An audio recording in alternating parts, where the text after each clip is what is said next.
કેમ છો વિદ્યાર્થીઓ? બધાને સારું? આજે આપણે રાસાયણિક ગતિકી નીટ અને જેડબલઈ ની અંદર પૂછાઈ શકે તેવા પ્રશ્નો ભણીએ છીએ. ચોથો લેક્ચર. ક્વેશ્ચન પહેલો, કોઈ ચોક્કસ રેડિયોએક્ટિવ તત્વ કોઈ ચોક્કસ રેડિયોએક્ટિવ તત્વ X ધારેલું છે. Z એનો પરમાણુ ક્રમાંક અને A એનો પરમાણુ ભાર છે. તેનો અર્ધ આયુષ્ય સમય T1 10 વર્ષ છે. ચલો 10 દિવસ નહીં, 10 દિવસ છે. તેનો ક્ષય થતા વિકિરણનું ઉત્સર્જન કરશે. રેડિયોએક્ટિવ છે એટલે તો પરમાણુ ભાર 4 જેટલો અને ક્રમાંક 2 જેટલો ઘટે છે. જો 1 ગ્રામ તત્વ X લીધેલ હોય તો બંધ પાત્રમાં 20 દિવસ પછી 20 દિવસ પછી એસટીપીએ કેટલું હિલિયમ ઉત્પન્ન થશે? હિલિયમ શું છે? ગેસ. પહેલા સમીકરણ આવડવું જોઈએ. x એ z માંથી y એ -2 z -2 અને a -4 એટલે Ag24 બનશે હિલિયમ. હવે ધારવાનું શરૂઆતમાં 1 ગ્રામ છે ત્યારે આ 0 0 હશે. હવે અંતિમ આ 1 - x એટલે x x થશે. હવે આપણે આનું બાકી રહેતું વજન મેળવવું હોય એટલે અંતિમ 1 - x હશે ને, તો અર્ધ આયુષ્ય સમય કેટલી વખત થાય?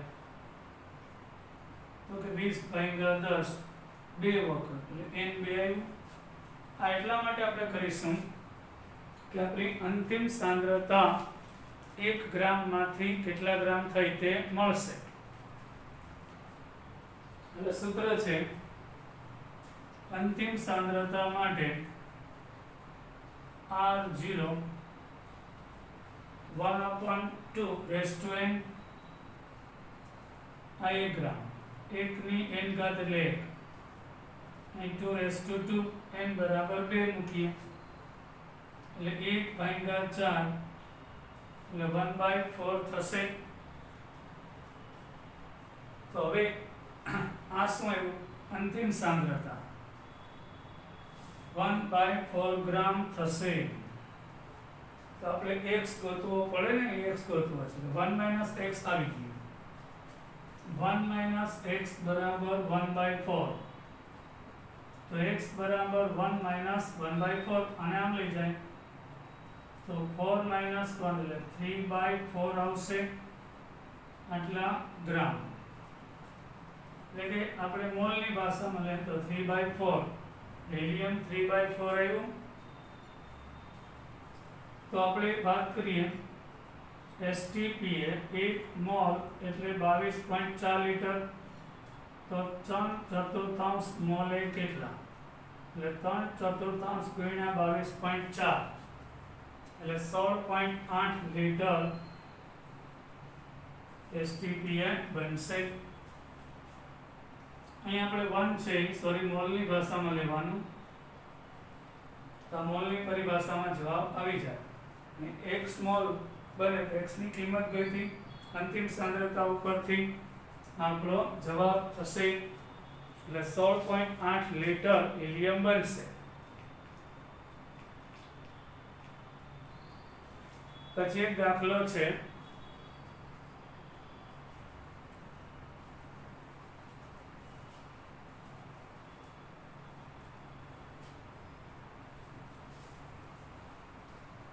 નેક્સ્ટ પછીનો એક પ્રશ્ન થોડીક રીતમાં ફેરફાર કરીને આપણે લઈએ. તો આ દાખલાની અંદર સૌપ્રથમ મર્ક્યુરી ક્લોરાઇડ એટલે HgCl2 અને પોટેશિયમ ઓક્ઝેલેટ K2C2O4 વચ્ચે પ્રક્રિયા થાય છે.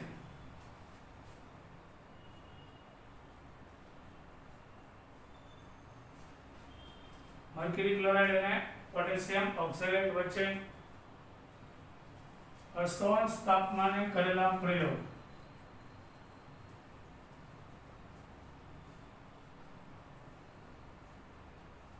નીચે પ્રમાણે છે. એક્સપેરિમેન્ટ કર્યું. હવે સમીકરણ આપ્યું છે 2HgCl2 વત્તા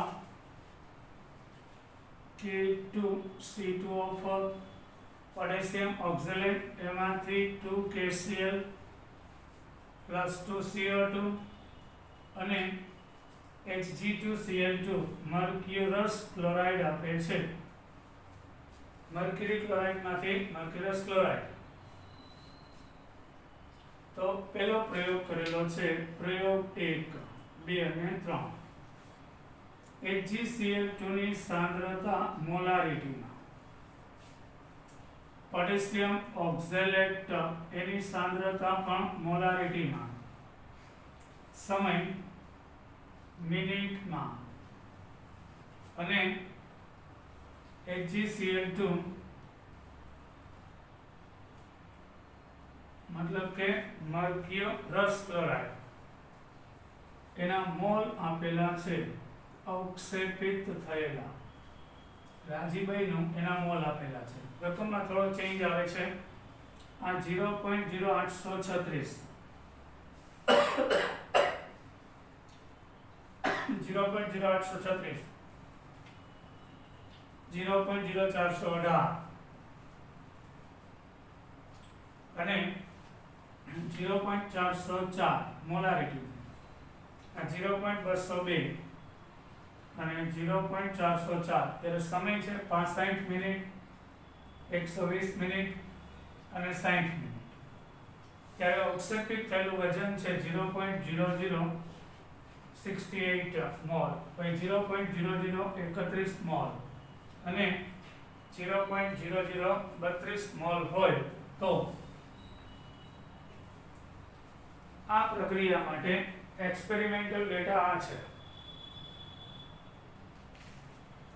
તો આના ઉપરથી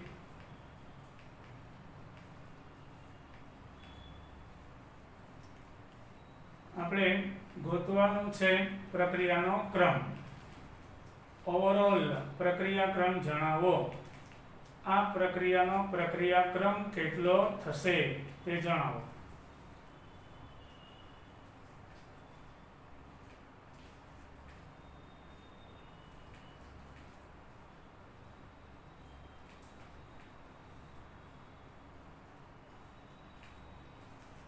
તો સૌથી પહેલા તો રેટ ઓફ રિએક્શન ધારવું પડે. આ પ્રક્રિયાનો પ્રક્રિયા ક્રમ જણાવો. સૌથી પહેલી વાત તો એ વેગ નિયમ બનાવવો પડે. વેગ બરાબર કે અહીંયા HgCl2 ની ઘાત ખબર નથી એટલે x અને પોટેશિયમ ઓક્ઝેલેટ ની ખબર નથી એટલે y. તો આપણને વેગ નથી આપ્યો.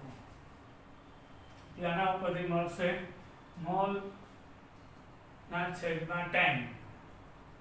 એટલે પહેલો પ્રયોગ થશે 0.0068 ભાગ્યા 65 મોલ પ્રતિ સમય.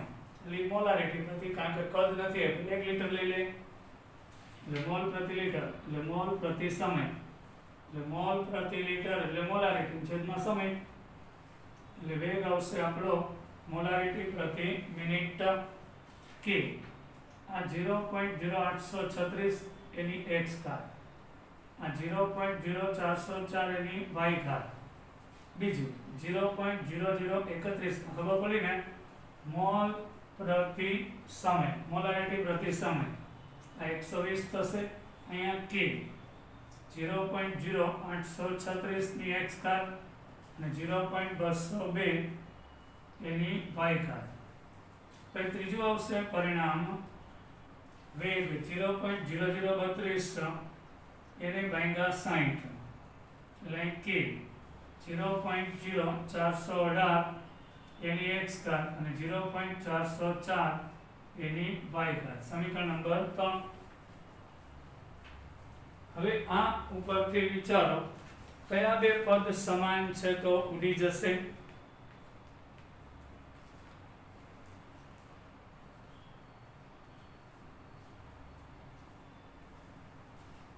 સમીકરણ 1 ને 2 વડે ભાંગી શકાય. હા, સમીકરણ 1 ને 2 વડે ભાંગતા એટલે 0.0068 ભાંગ્યા 65 કરીએ 65 બરાબર કે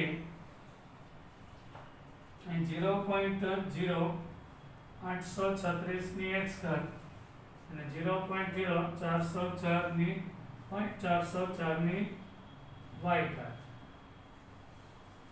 એના છેદમાં આવશે કે 0.0836 ની x એટલે ઉડી ગયો અને 0.202 ની y ઘાત.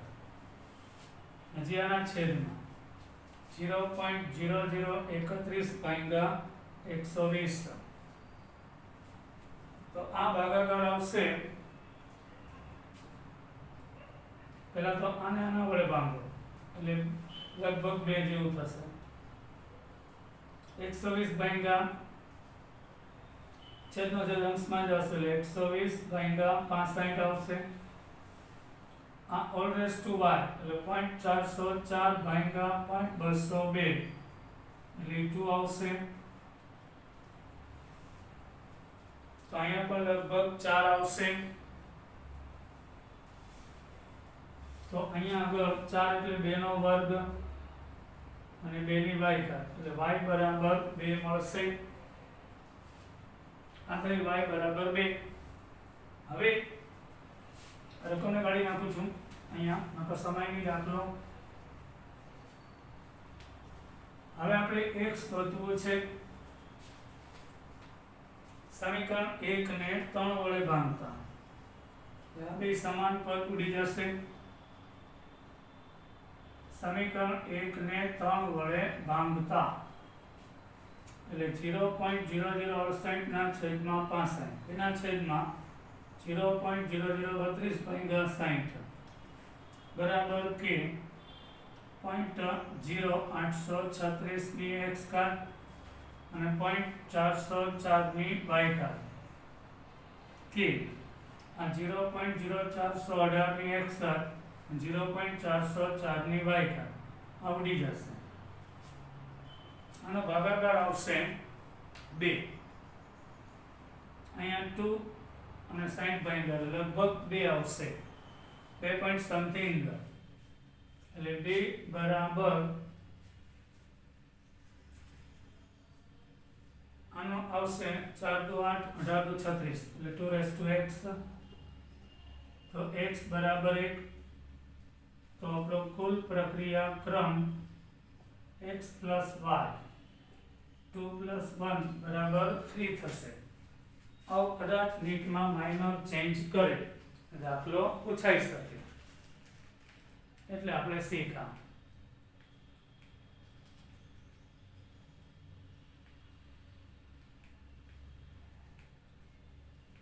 હવે આપણે પૈસા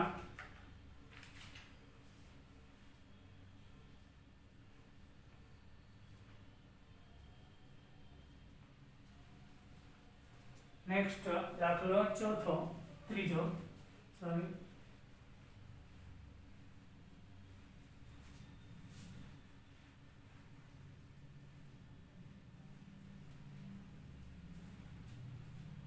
તો ત્રીજા દાખલાની આપણે વાત કરીએ. ક્વેશ્ચન નેક્સ્ટ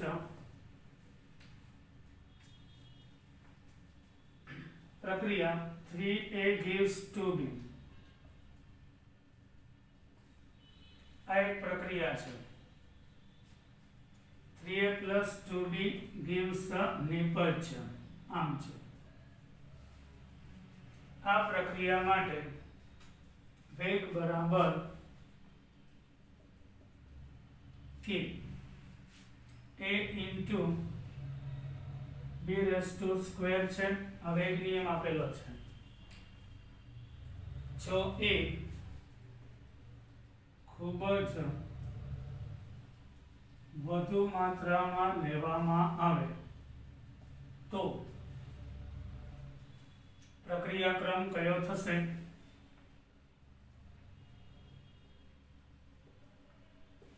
આઉટવિસ કરે તો વેગ બરાબર k a અને b raised to 2 છે.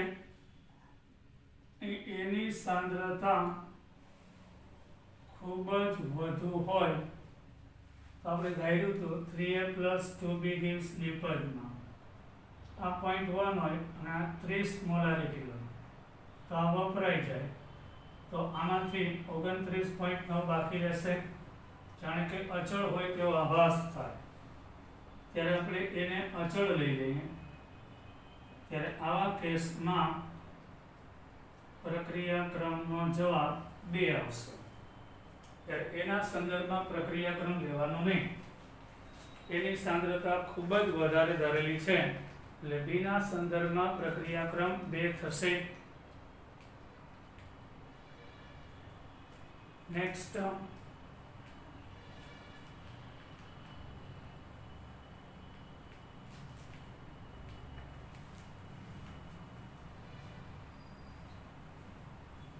ચોથો પ્રશ્ન.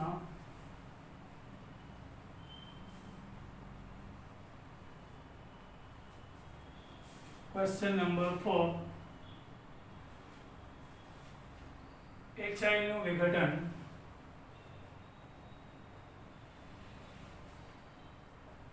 1000 કેલ્વિન તાપમાને કરતા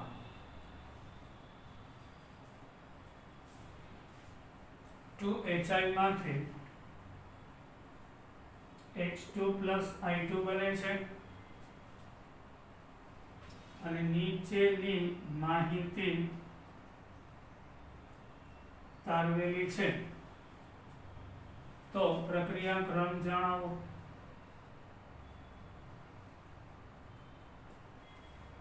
HI ની સાંદ્રતા મોલારિટી અને HI ની સાંદ્રતા આપણે મોલારિટીમાં આપેલી છે 0.1, 0.2 અને 0.3.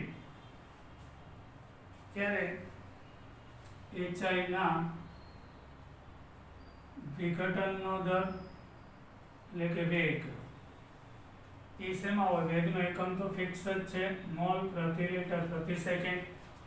2.75 ગુણ્યા 10 ની -8 ઘાત 11 ગુણ્યા 10 ની -8 ઘાત અને 24.75 ગુણ્યા 10 ની -8 ઘાત છે. આપણે આ પ્રક્રિયાનો વેગ પ્રક્રિયાક્રમ કેટલો હશે તે જણાવો. તો આપણે કિંમત મૂકીએ. આ વેગ છે તો વેગ બરાબર કે hi ની n ઘાત એ આપણે ધારીએ. એક પ્રક્રિયા છે વેગ બરાબર k * hi raised to n. હવે 2.75 ગુણ્યા 10 ની -8 ઘાત વેગ હોય ત્યારે સાંદ્રતા તો આપી જ દીધી છે 0.1 સમીકરણ નંબર 1. બીજું પરિણામ લઈ લે 11 ગુણ્યા 10 ની -8 ઘાત ત્યારે k અને 0.2 ની n ઘાત થશે.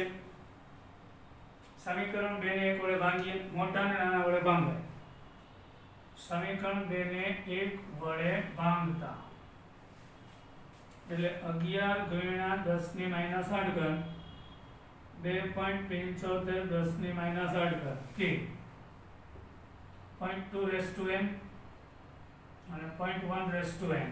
k ઉડી જાય -8 ઉડી જાય 11 ભાગ્યા 2.75 કરીએ એટલે 4 આવશે અને 0.2 ના છેદમાં 0.1 રેસ ટુ n એટલે 2 રેસ ટુ n થાય તો 4 એટલે કે 2 નો વર્ગ તો અહીં ઘાતને સરખાવી શકાય તો n બરાબર 2 થશે એટલે આ પ્રક્રિયા દ્વિતીય ક્રમની થશે.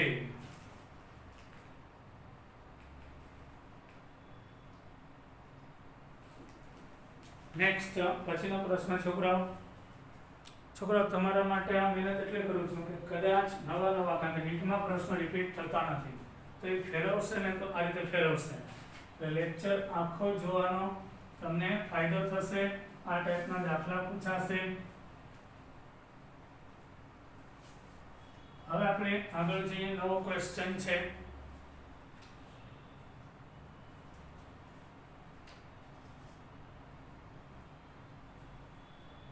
ક્લોરીનની મુક્ત મૂલક યોગશીલ પ્રક્રિયા. ક્લોરીનની મુક્ત મૂલક યોગશીલ પ્રક્રિયા માટે તેનો પૂર્વઘાતાંક અવયવ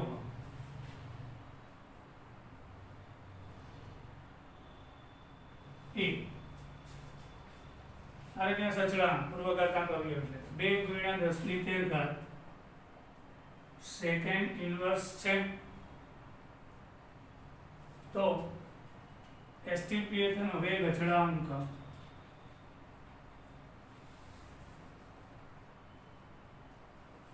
કેટલો હશે આપણે ગોતવું છે.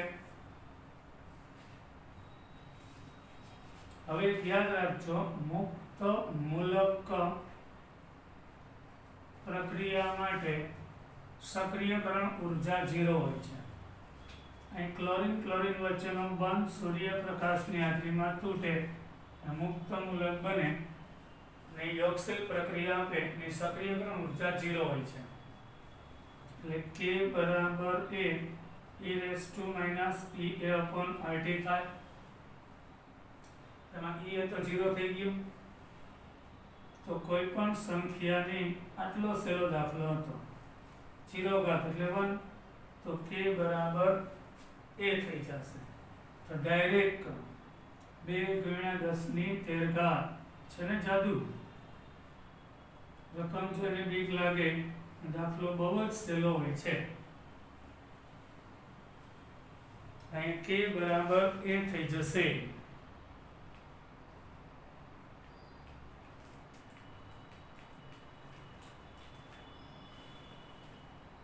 નેક્સ્ટ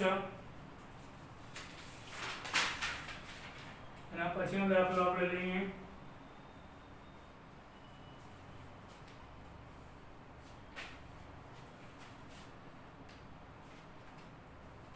પ્રથમ ક્રમની એક પ્રક્રિયા માટે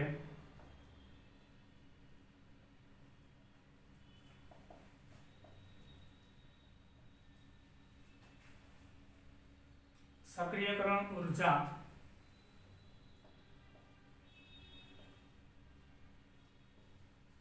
EA આપણે 187.06 કિલોજૂલ પ્રતિ મોલ છે અને તાપમાન 750 કેલ્વિન છે. આરએનએસ અચળાંક એ પૂર્વઘાતાંક અવયવ 1.97 ગુણ્યા 10 ની 12 ઘાત સેકન્ડ ઇન્વર્સ છે તો તેનો વેગ અચળાંક k અને અર્ધાયુષ્ય સમય ગણો t1/2. હવે આપણે એક્સપોનન્ટ 30 રકમ આપ્યું છે 9.35 ગુણ્યા આ રીતે આપી દેશે ઘણી વાર 10 ની 14 ઘાત -14 e raised to -30 આપેલું છે. તો સૌથી પહેલા આપણે જાણીએ છીએ કે આરામ કરીને જાણતા હોઈએ તો k બરાબર a A e raise to minus ea upon RT છે. હવે અહીંયા આપણે કિંમત મૂકીએ તો આપણને k મળી જશે.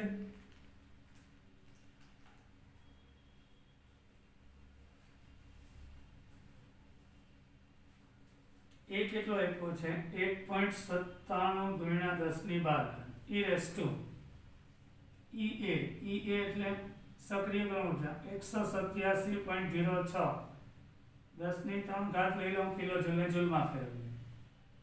આ 2.303 અને તાપમાન આપણે આપ્યું છે 750 કેલ્વિન એટલે 1.97 ગુણ્યા 10 ની 12 ઘાત. તો ઉપર જે મૂલ્ય છે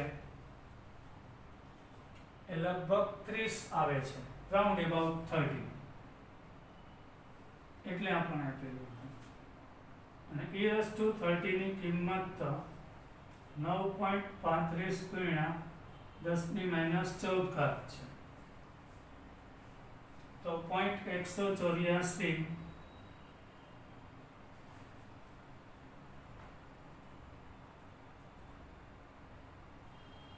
8.314 અને 750 આવે તો એ ભાગાકાર 30 થાય -30 અને e ની -30 એટલે આટલું આપ્યું છે અને સેકન્ડ ઇન્વર્સ આ k આવ્યું.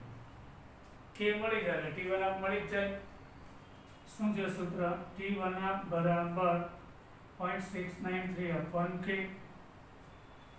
તો k છે 0.184 એટલે જવાબ આવશે આપણો સેકન્ડમાં 3.76 સેકન્ડ જવાબ આવશે. આ થયો t1. હવે નેક્સ્ટ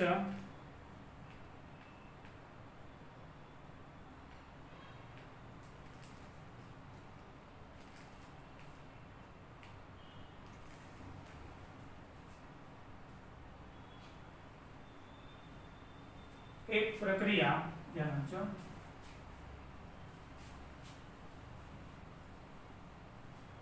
એક પ્રક્રિયા 3 તબક્કામાં થાય છે.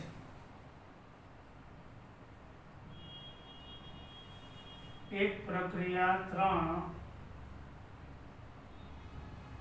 તબક્કામાં થાય છે, 3 સ્ટેપમાં થાય છે. તેના વેગ અચળાંક અનુક્રમે k1 k2 અને k3 છે. અને સરેરાશ વેગ અચળાંક average k1 into k2 into k3 છે. k1 into k3 upon k2 છે. k1 k3 નો ગુણાકાર છેદમાં k2 છે. તેની સક્રિયકરણ ઉર્જા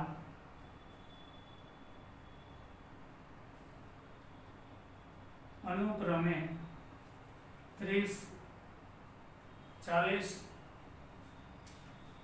30 અને 20 40 30 અને 20 કિલો જૂલ પ્રતિ મોલ હોય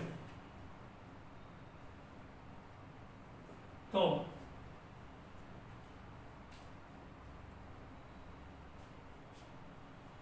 તેની સરેરાશ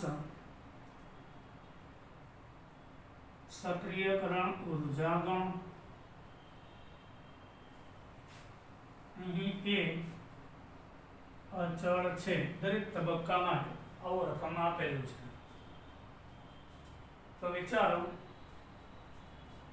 આપણો RMS નું સૂત્ર મુજબ k બરાબર a e−ea upon RT છે. અને ઓવરઓલ વેગ અચળાંક પણ આપેલો છે k1 k3 ના છેદમાં k2. તો એના બરાબર શું થાય e -ea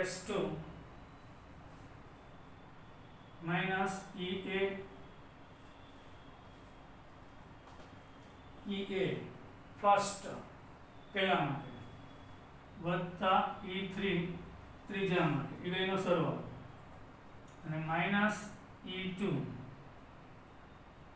અપોન RT થશે. હવે એની કિંમત મૂકી દઈએ એટલે a e raise to minus એટલે ઉપર આવશે 40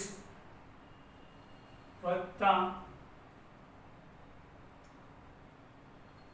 20 અને માઈનસ 30 છેદમાં RT. તો અહીંયા k બરાબર a e રેસ ટુ એની કિંમત મૂકીએ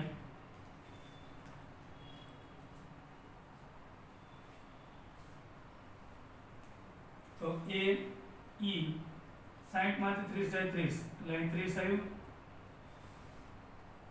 હવે આ સમીકરણને k બરાબર a e raise to minus ea upon RT આને સરખાવી દઈએ. 60 માંથી 30 જાય 30 બહાર આવે તો માઈનસ 30 સોરી. હવે બે બાજુ આ બે પદને સરખાવી શકાય છે એટલે e raise to minus ea upon RT બરાબર e raise to minus 30 upon RT. e જાય એટલે ea અપોન RT લિનિયર લઈએ બે સાઈડ એટલે માઈનસ 30 અપોન RT આ કોમન ગયું બે જુબાઈ માઈનસ કેન્સલ એટલે એવરેજ સક્રિયકરણ ઊર્જા 30 થશે. આવું પણ પૂછી શકે છે. પછી નેક્સ્ટ એના પછીનો દાખલો આપણે છોકરાઓ તો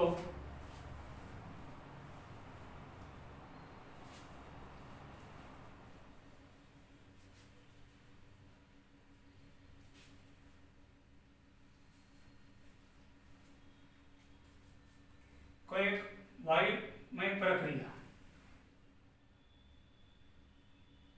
કોઈ એક વાયુમય પ્રક્રિયા ગેસિયસ રિએક્શન માં નીચે મુજબ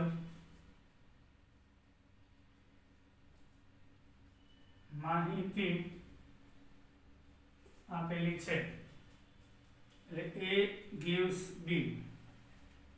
ત્યારે વેગ અચળાંક આપેલો છે k1 10^15 e raised to minus 2000 upon t અને પછી c માંથી d બને છે તો k2 10^14 e raised to minus 3000 upon t minus 1000 upon t છે. તો કયા તાપમાને k1 બરાબર k2 થશે? મસ્ત પ્રશ્ન છે.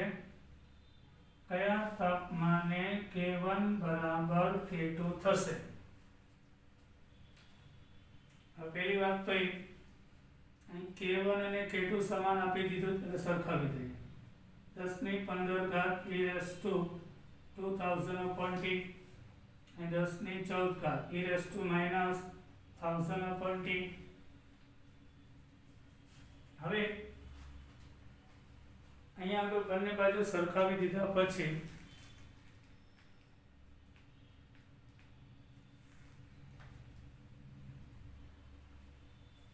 બે બાજુ લિનિયર લઈ શકાય છે તો ln 10^15 એટલે ln જશે એટલે minus 2000 upon t ln 10^14 minus આ ઘાત આગળ આવી જાય. ઓરિજિનલી આમ છે લિનિયર લઈએ તો linear 10^15 linear e 2000 upon t linear 10^14 plus ln e 1000 upon t આનો ગુણાકાર 1 થઈ જાય એટલે લિનિયર 10^15 માઇનસ 2000 upon t અને લિનિયર 10^14 માઇનસ 1000 ના છેદમાં t. હવે આપણે લિનિયર 10 ની 15 ઘાત એટલે આગળ આવશે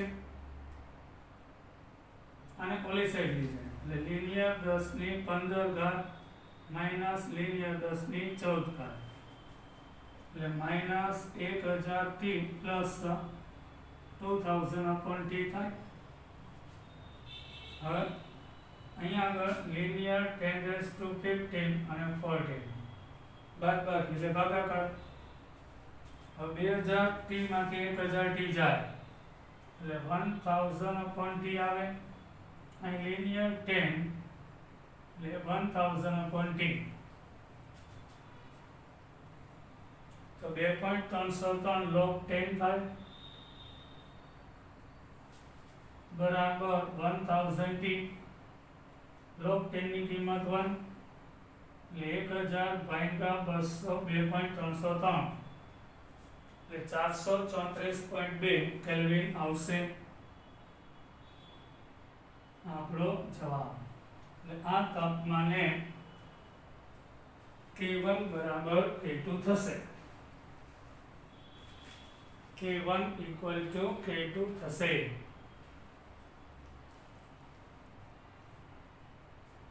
નેક્સ્ટ પછીનો પ્રશ્ન લે છોકરાઓ.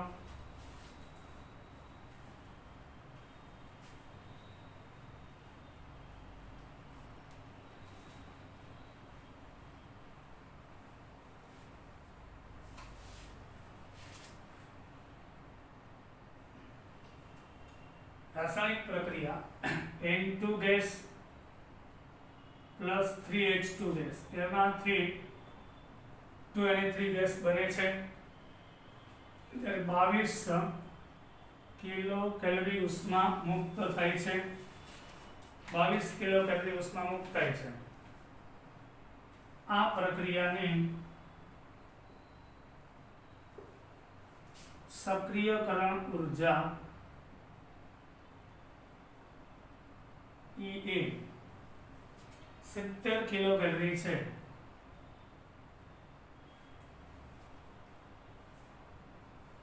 તો પ્રક્રિયા 2Na3 ગેસ માંથી N2 gas plus 3H2 gas માટે સક્રિયકરણ ઉર્જા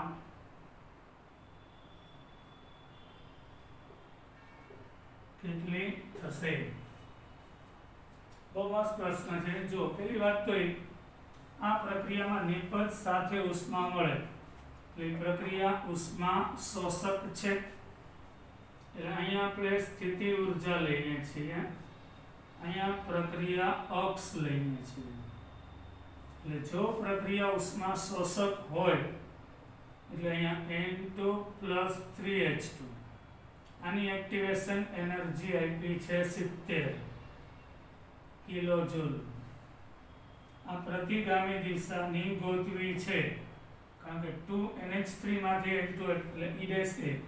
હવે આ બેનો તફાવત એટલે એન્થાલ્પીનો ફેરફાર ઇંધન એ આપણે આપ્યો છે 22 કિલો કેલરી. તો સૂત્ર છે EA minus E dash A એટલે પૂર્વગામી દિશાની સક્રિયકરણ ઉર્જા માઈનસ પ્રતિગામી બરાબર ડેલ્ટા H. ડેલ્ટા H છે 22 કિલો કેલરી. E એ 70 છે તો E ડેશ એ ગોતવું છે. તો E ડેશ એ ઓલી બાજુ જાય તો 70 માઈનસ 22 સોરી અહીંયા નિપજ સાથે છે એટલે ઉષ્મા મુક્ત થાય છે. સોરી ક્ષેપક છે. સોરી અહીં પ્લસ છે એટલે ભૂલ થઈ. માઈનસ 22 કિલો કેલરી મુક્ત થાય છે. અહીંયા માઈનસ આવશે, નિપજ સાથે પ્લસ હોય તો અહીંયા માઈનસ આવે.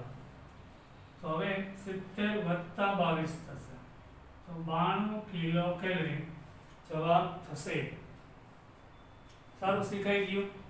ઓલું અહીંયા પ્લસ હોત ને તો ઉષ્મા શોષક, અહીંયા પ્લસ છે તો ઉષ્મા ક્ષેપક. તો EA માઈનસ E ડેશ એ બરાબર ડેલ્ટા H છે એટલે આપણને મળશે અહીંયા પ્લસ છે એનો મતલબ કે નિપજ સાથે મળે છે એટલે ઉષ્મા ક્ષેપક એટલે ડેલ્ટા એચ ની વેલ્યુ -22 કિલો કેલરી લેવાની. હવે આપણે આગળ જઈએ.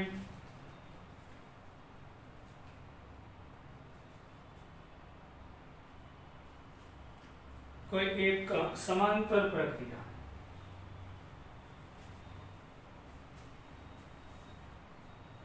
પેરેલલ એક સાથે થતી હોય પેરેલલ પ્રક્રિયાઓ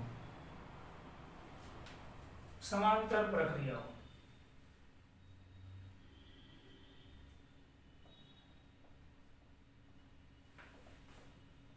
માટે એટલે એકલી સાથે બને થતી એવી A માંથી B બને છે એનો વેગ અચળાંક k1 છે અને 2A માંથી C plus D બને છે એનો વેગ અચળાંક k2 છે. તો એના સંદર્ભમાં પ્રક્રિયા વેગ નિયમ કયો થશે? તો આપણને ખબર છે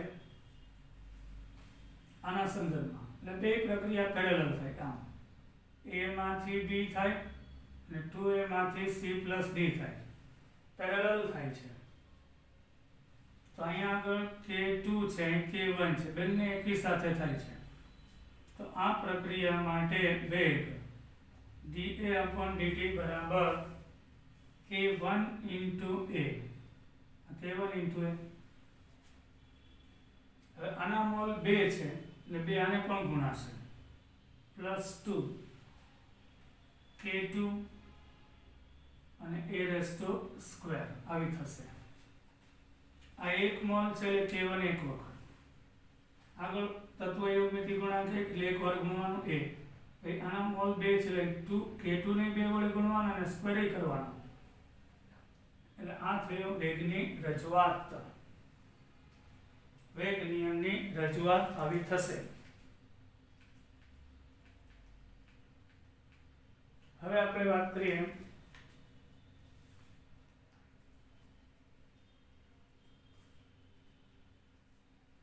કોઈ એક પ્રક્રિયા હજી એક લઈએ.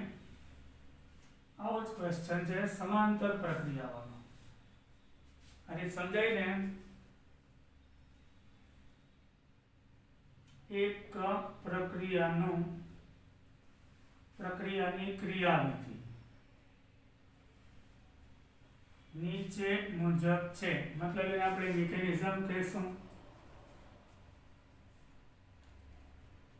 એક જ પ્રક્રિયક એક કરતા વધારે નિપજ આપે છે.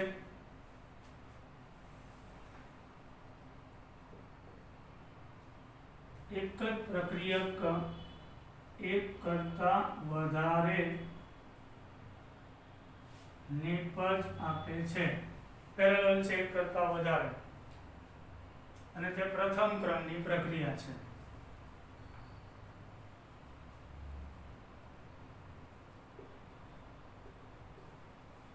એટલે કે A માંથી B બને છે વેગ અચળાંક K1, A માંથી C બને છે વેગ અચળાંક K2 અને A માંથી D બને છે વેગ અચળાંક K3 છે. પેરેલલ 3 પ્રક્રિયા થાય. તો એનો વેગ નિયમ જણાવો.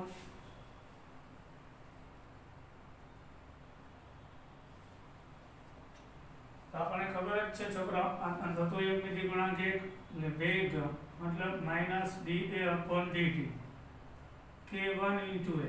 एक मोल से K1 into A, K2 into 1 A plus K3 into A. હવે ત્રણેયનો K1 plus K2 plus K3 common, એ કોમન એના બરાબર P અચળાંક 9 અચળાંક. તો આ થઈ ગયો વેગની રજૂઆત. dA/dt બરાબર K into A થશે. આ થઈ આપણા વેગ નિયમની રજૂઆત.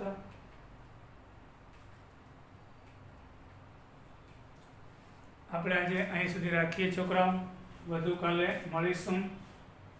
જય હિન્દ.